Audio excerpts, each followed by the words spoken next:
Welcome, everybody. I'm Neil Cavuto. And just because President Obama and British Prime Minister David Cameron can co-write a column, that does not mean they're on the same page, especially when it comes to dealing with ISIS these days. The two write in the UK Times today that NATO must stand strong. But is it Cameron and not the president who seems to be standing stronger? Now, that's not me saying that. That is once pretty compliant mainstream media saying that. Consider this eye-popping front-page headline out of a usually supportive New York Daily News this week, asking after the beheading of a second American journalist, and I quote, "Do you have a strategy now, Mr. President?" Or this Washington Post op-ed urging the president to cease his, and again I quote, "unnerving happy talk." Something is going on here, my friends, and it is a seismic shift, and a shift we should all be watching. And I suspect for the president, the shift has only now just hit the fan. I have to practice that again and again and again. Because it is more than vulnerable Democrats seeking re-election who don't appear to be his fans. So, too, a once fawning media that's now wondering why suddenly everything is hitting the fan. I went into this in far more detail in a special column I wrote for our FoxBusiness.com site. Let me just cut to the basic nuts and bolts of this for you right now. This is not good for any of us right now. For any of us. You heard me. Republican or Democrat. There is nothing to be gained from having a president deemed all but gone. We can't be effective if the president himself is seen as ineffective. Just as Lyndon Johnson, just as Richard Nixon.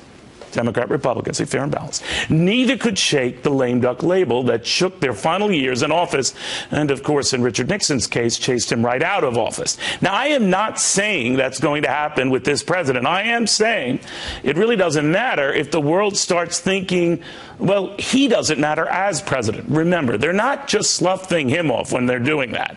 They're sloughing America off. They are sloughing our influence off. They are sloughing us off. That's why this bears watching. Because when the president says he hasn't yet come up with a strategy for dealing with ISIS, the world quickly takes that to mean, fairly or unfairly, that America hasn't yet come up with a strategy for itself.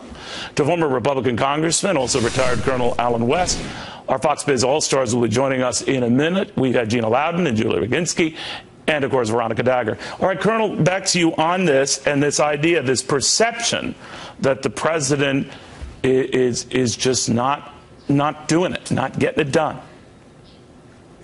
No, you're absolutely right, Neil. It's a pleasure to be with you. When you go back and you remember this press statement that the president gave after the James Wright Foley beheading, and within 8 minutes he was out on the golf course, on the links, fist bumping his friends and laughing and smiling and whooping it up. You know, those optics are seen all across the entire globe, not just here in the United States of America.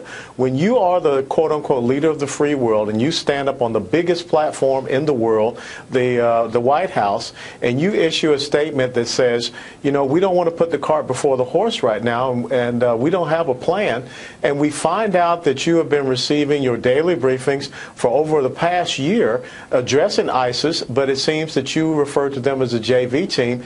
It seems as though you are disengaged as the President of the United States of America. And even though the President is over in Estonia making all of these troop commitments to NATO and what have you, the truth on the ground is that we're pink-slipping combat leaders even in combat zones right now. So we are degrading our military capability capacity, and we are not standing up to this incredible, genocidal, psychopathic, murderous enemy that resembles the only thing I think is the Nazi Germans or even the Ottoman Empire.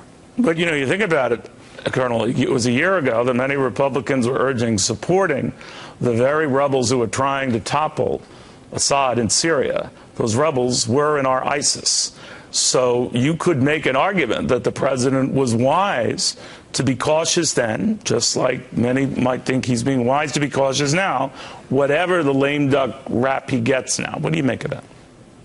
Well, there was a window of opportunity to engage in Syria, much the same as there was a window of opportunity to engage the Green Movement that was trying to overthrow Mahmoud Ahmadinejad and the Ayatollahs in Iran, and that passed through.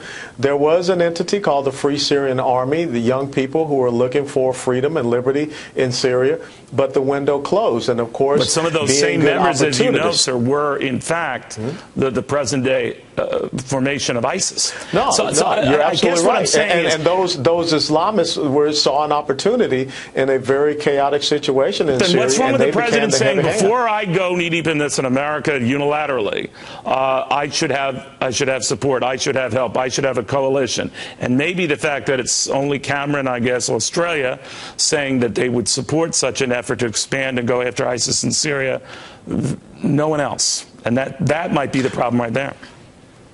Well, I do find it very perplexing that the president didn't look for any international coalition to go in and get engaged in Libya. You know? I mean, you might be right, but how do we know he didn't? And what does that say about the lack of global resolve?